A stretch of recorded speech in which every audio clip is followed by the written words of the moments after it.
Telugu మ్యాట్రిమోనీకి thanks చెప్పాలి. 26 ఏళ్ల క్రితం ఇదే తెలుగు మ్యాట్రిమోనీ ద్వారానే వేళమ్మకి పెళ్లి చేశాం. పెళ్ళంటేనే తెలుగు మ్యాట్రిమోనీనే. రాజకీయ పార్టీ రాష్ట్ర అధ్యక్ష పదవి అంటేనే ముళ్ళ కిరీటమా? ఆ కుర్చీలో కూర్చున్న వారికి సొంత నేతల సమన్వయమే అతి పెద్ద శాపంగా మారుతోందా? తెలంగాణ కమల దళపతి ఆవేదన వెనుక మర్మమేంటి? అసలు రామచంద్రరావు ఏమన్నారు? ఆ మాటలకు అర్థాలేంటి? తెలంగాణ బీజేపీ రథసారథులుగా నిన్న మొన్నటి వరకు బండి సంజయ్, ఆ తర్వాత కిషన్ రెడ్డి పనిచేశారు. ఇప్పుడు ఎన్ రామచంద్రరావు బాధ్యతలు నిర్వహిస్తున్నారు. అధ్యక్షులు మారుతున్నారు, కానీ తెలంగాణ బీజేపీలో ఆ అంతర్గత కుమ్ములాటలు మాత్రం మారటం లేదు. తాజాగా ఒక బహిరంగ వేదికపై బీజేపీ రాష్ట్ర అధ్యక్షుడు రామచంద్రరావు చేసిన వ్యాఖ్యలు ఇప్పుడు తెలంగాణ కాషాయ దళంలో హాట్ టాపిక్ గా మారాయి. ఈరోజు చాలా బాధ అనిపిస్తా ఉంది నాకు. చాలా మంది చాలా రకాలైనటువంటి కార్యక్రమాలు ఇండివిజువల్గా చేస్తూ ఉన్నారు.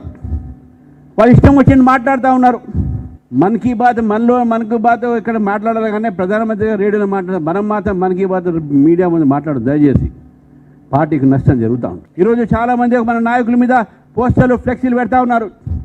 అది పెట్టింది మన పార్టీ కాదు, ఇతర పార్టీ వాళ్ళు. భారతీయ జనతా పార్టీ బలపడుతుంది కాబట్టి, భారతీయ జనతా పార్టీ ముందుకు పోతుంది కాబట్టి, భారతీయ జనతా పార్టీ నాయకులు అందరూ కలిసిపోయారు కాబట్టి మన మధ్యన విభేదాన్ని సృష్టించడానికి బయట పార్టీ వాళ్ళు చేస్తున్నటువంటి పండాగ మీద చిల్లర రాజకీయాలు. దీన్ని మనం ఎదిరిస్తాం. భారతీయ జనతా పార్టీ ఐక్యత్వాన్ని ఎవరు కూడా దాన్ని దెబ్బతీయలేని విషయాన్ని కూడా గుర్తుపెట్టుకోవాలి. ఈ చిల్లర రాజకీయాలతో భారతీయ జనతా పార్టీని మీరు బలహీనపరచలేరు. రామచంద్రరావు గొంతులో అంతులేని ఆవేదన, మాటల్లో తీవ్రమైన నిస్సహాయత స్పష్టంగా కనిపిస్తోంది.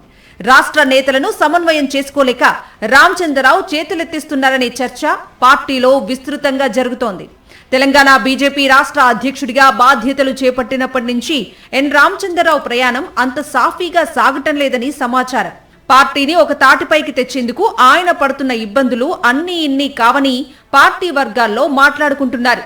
ఈ నేపథ్యంలోనే మేడ్చల్లో జరిగిన పార్టీ అధికారిక సమావేశంలో రామచంద్రరావు బహిరంగంగానే తన మనసులోని ఆవేదనను వెళ్లగక్కారు. పార్టీలో క్రమశిక్షణ పూర్తిగా తప్పుతోందన్న సంకేతాలను ఆయన మాటలు స్పష్టం చేస్తున్నాయి. కొంతమంది నేతలు గ్రూప్ రాజకీయాలు చేస్తూ ఎవరికి వారే యమునా తీరే అన్నట్లుగా సొంత కార్యక్రమాలు చేసుకోవటంపై ఆయన తీవ్ర అసంతృప్తి వ్యక్తం చేశారు. ఎవరికైనా బాధలుంటే పార్టీ అంతర్గత సమావేశాల్లో చెప్పుకోవాలి, కానీ కెమెరాల ముందుకు వచ్చి మాట్లాడితే పార్టీకి తీవ్ర నష్టం జరుగుతుందని ఒక రాష్ట్ర అధ్యక్షుడిగా ఆయన నెత్తి నోరు బాదుకోవాల్సిన పరిస్థితి వచ్చింది. దీన్ని బట్టే తెలంగాణ బీజేపీలో క్రమశిక్షణ ఏ స్థాయిలో ఉందో అర్థం చేసుకోవచ్చని రాజకీయ విశ్లేషకులు భావిస్తున్నారు. పార్టీలో ఉన్న ఈ అంతర్గత బలహీనతలను ప్రత్యర్థి పార్టీలు క్యాష్ చేసుకుంటున్నాయని రామచంద్రరావు ఆవేదన చెందుతున్నారని సమాచారం.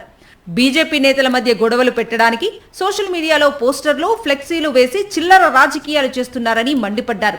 సొంత నేతలకు క్లాస్ పీకుతూనే ప్రత్యర్థులకు గట్టి వార్నింగ్ ఇచ్చారు రామచంద్రరావు. రాష్ట్ర అధ్యక్షుడి హోదాలో రామచంద్రరావు ఇచ్చిన ఈ సీరియస్ వార్నింగ్ తర్వాతైనా పార్టీ నేతలు దారికి వస్తారా?